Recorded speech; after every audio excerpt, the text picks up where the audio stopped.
दोस्तों इस किले को हम एक बार फिर से आपको बाहरी आकृति आपको फिर से नज़र कराते हैं, क्योंकि यह दूसरी जगह हम लोग आ चुके हैं और ऊपर की साइड हम पहुंच गए हैं, क्योंकि दूसरे मंजिल पे। और यहाँ पे देखिए चारों तरफ अगर आप नज़र घुमाएंगे कितना शानदार यार नज़र आ रहा है अभी भी। तो गाइस बीर सिंह जूदेव जो बुंदेला थे वह काफ़ी प्रतापी शासक रहे। उन्होंने पूरे बुंदेलखंड में 36 किलों का निर्माण करवाया था, और उसमें आपका दतिया का किला, झांसी का किला और साथ में बुरगोसागर का किला भी आ जाता है। बुरगोसागर झन्ना का निर्माण भी उन्हीं के द्वारा करवाया गया था। छतरपुर पन्ना में भी उन्होंने कई सारे किले बनवाए, जो कि बीर सिंह जूदेव के आज भी उनका वहाँ पे नाम डला हुआ है। और उन्हीं के द्वारा ये जागीर महल बनवाया गया था अपने मित्र के लिए, क्योंकि उनकी जागीर से मित्रता थी, तो उसी मित्रता के चलते उन्होंने जागीर महल बनवाया। और दतिया में दतिया पैलेस भी बनवाया था, जो बीर सिंह पैलेस के नाम से जाना जाता है। उसमें अभी तक कोई नहीं रहा था, 400 कमरों का किला था वो। और यहाँ पर दोस्तों हम जिस तरीके से इसमें आते हैं, तो यहाँ पर सबसे ज़्यादा चित्रण किया गया है वो की कलाकृति, जो बुंदेली कलाकृति की जाती थी। चारों के चारों तरफ कमरों में एक ही नज़र आती है कलाकृति, चारों तरफ। जहाँ पर भी हम जाते हैं तो देखिए कितनी बारीकी से पूरे कमरे को सजाया गया था चित्रकारी के द्वारा, पूरे कमरे को। तो ये बहुत ही शानदार और मनोहारी चित्रण हमें देखने को मिलता है। अब दोस्तों हम आपका समय व्यतीत ना करते हुए हम ऊपर की साइड चलते हैं और ऊपर से भी आपको एक लुक दिखाते हैं, फिर इसके बाद यह किला पूरा ओवर हो जाएगा। ऊपर जाने के लिए रास्ता दोस्तों यहाँ से है, और यहाँ से देखिए इस तरीके से टेढ़ा मेढ़ा रास्ता है जो कि ऊपर हमें ले जाता है।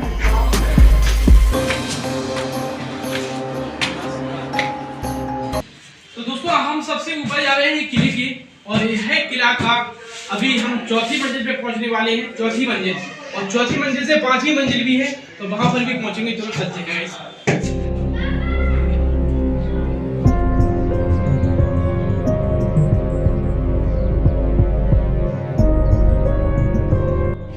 दोस्तों इस तरफ देख लीजिए हमें एक जाली मिल जाती है, जो कि पत्थर की नक्काशी से नक्काशित है, और किस तरीके से पत्थर को, एक पत्थर को काट के इस तरीके की नक्काशी दी जाती थी, और पत्थर कहीं से क्रैक भी नहीं होता था। ये बहुत ही शानदार कलाकृति थी उस समय पे, क्योंकि उस समय पे लोहे के जंगलों का यूज़ नहीं किया जाता था। ये देखिए गाइस कितना बढ़िया हवादान यहाँ पे बना हुआ है।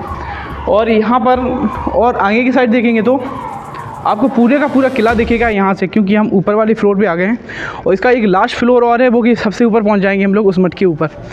तो गाइस यहाँ से हम लोग पूरे आंगन को देख सकते हैं, किस तरीके से 5 मंजिला किला ये हमें प्रतीत हो रहा है, दिख रहा है।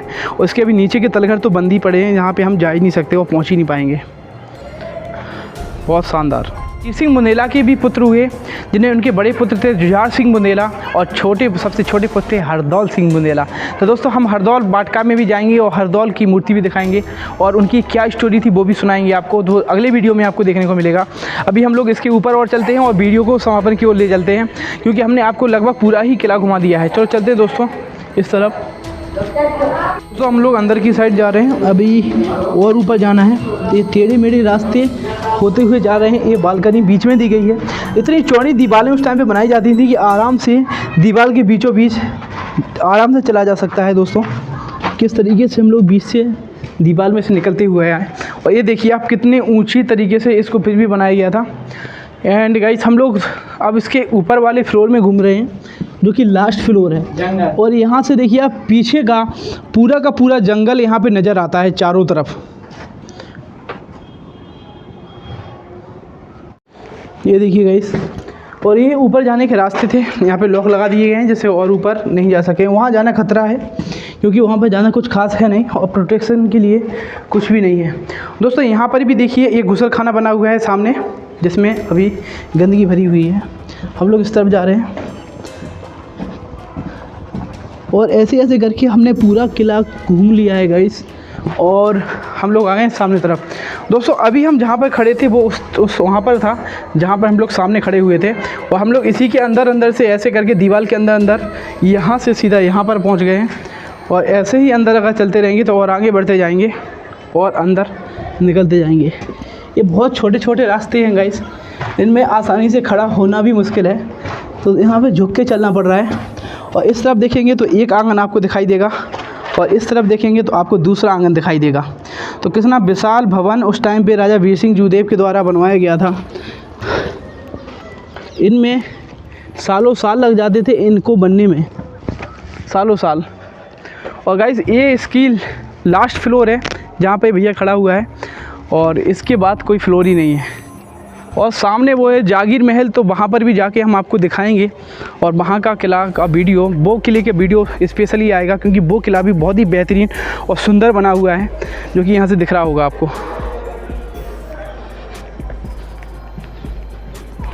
दोस्तों यहाँ देख सकते हैं आप सामने की तरफ कितना जंगल है, चारों तरफ इतनी बड़ी बड़ी पहाड़ी है ना, पूरे तरफ चारों तरफ जंगल से घिरा हुआ है ओरछा के चारों तरफ बहुत ही घनघोर जंगल है। और यहाँ पर पर्यटकों के आने की वजह से यहाँ पर रोज़गार के संसाधन बढ़ गए हैं, अदरवाइज़ ये बीच जंगल में बसा हुआ है और बेतवा नदी से घिरा हुआ है। दोस्तों बीर सिंह बुंदेला जूदेव के द्वारा अपनी राजधानी गढ़कुंडार से हटाकर यहाँ पर हस्तांतरण कर दी गई थी, क्योंकि बुंदेला शासकों की पहले राजधानी गढ़कुंडार थी, जहाँ के खंगार शासकों के बुंदेला शासकों के द्वारा हराकर वहाँ पर अपना कब्जा कर लिया था। और ये अगर हम इतिहास को खंगोलेंगे तो हमें नज़र आएगा कि गढ़कुंडार के किले को भी बुंदेला शासकों के द्वारा ही बनवाया गया था, और उसमें दिखाया गया है आज के इतिहास में कि खंगार शासकों के द्वारा उस पर राज किया गया था, उनने बनवाया था। ऐसा कुछ नहीं था, लेकिन हाँ, खंगार शासकों के द्वारा उस पर अपना राज्य प्रतिस्थापित कर दिया गया था और उस पर कब्जा कर लिया गया था, क्योंकि पहले ऐसी चीज़ें चलती रहती थी।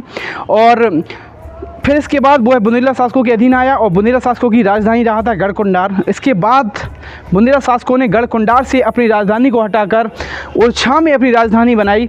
यहाँ पर राजधानी बनाने का सारांश दो था, क्योंकि जब राजा रुद्र प्रताप सिंह बुंदेला यहाँ पर शिकार खेलने आए तो उन्होंने यहाँ पर देखा कि यहाँ जंगल के पास एक बेतवा नदी है, जहाँ पर पानी का पर्याप्त संगम है। तो पानी की पर्याप्त मात्रा में होना और साथ में बीच जंगल में बहुत सारे जानवर शिकार करने के लिए मिल जाते थे, जो कि राजा लोगों का उस टाइम पर शौक़ होता था।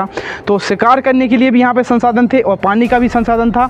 और अगर कोई बाहरी राजा यहाँ पर आक्रमण भी करता है तो चारों तरफ की यहाँ पर पहाड़ी रहती थी, तो जिससे कोई यहाँ पर घेराव नहीं डाल सकता था कि किले को चारों तरफ से घेर सके। तो यह सब देखते हुए 3 कारणों से राजा रुद्र प्रताप सिंह बुंदेला ने ओरछा नगर की नींव रखी थी, जिसको उनके कालांतर में चलती गया और यहाँ पर बीर सिंह बुंदेला ने उनके बुंदेला शासकों का झंडा गाड़ा और बुंदेलखंड में अपना नाम अमर करके गए। आज भी हम उनकी गाथा बड़े स्वाभिमान के साथ गाते हैं और उनकी व्याख्यान करते हैं उनकी वीरता का। तो यहाँ का एक बात और थी कि यहाँ की जो रानी थी, रानी माता राजमाता थी, वह थी करैया की रहने वाली। उनका नाम था गणेश कुमार, जो कि राम भगवान को लेकर आई थी। और उनका जो कि कन्हैया की थी प्रॉपर, उनका मायका करैया में था। और करैया में हमारा मामा जी हैं करैया के, तो गाइस हमारी माता जी भी करैया की हैं। तो उनसे हमें इतिहास सुनने को मिलता है कि उन्होंने अपने पुण्य और प्रताप के दम पे राम राजा सरकार को अयोध्या से यहाँ पर लाई थी। उनकी एक शर्त थी कि हम जहाँ पर भी आप विराजमान कर देंगे हम वहाँ से उठेंगे नहीं। इसी के चलते उन्होंने उनको अपने रसोई में, अपनी रानी ने अपने किले की रसोई में उनको विराजमान कर दिया था। कि बाद में जब किला अधूरा था उस टाइम पर, जो कि चतुर्भुज मंदिर है, तो उसकी हम आपको पूरी स्टोरी सुनाएंगे जब वहाँ पर पहुँचेंगे। तो दोस्तों फिर इसी के साथ इतना ही कहेंगे, जय राम राजा सरकार की। तो दोस्तों इसी के साथ फिर हम किसी नेक्स्ट वीडियो में आपको मिलेंगे अच्छे नए किले के साथ। तब तक हम एक ही बात कहेंगे, बहुत मेहनत लगती है ऐसे वीडियो बनाने में, तो प्लीज़ इसको लाइक, शेयर एंड चैनल को सब्सक्राइब जरूर कर लेना। फिर मिलेंगे किसी नेक्स्ट वीडियो में, तब तक के लिए एक बात कहेंगे, जय माँ भवानी, जय बुंदेलखंड, जय बीर सिंह महाराज।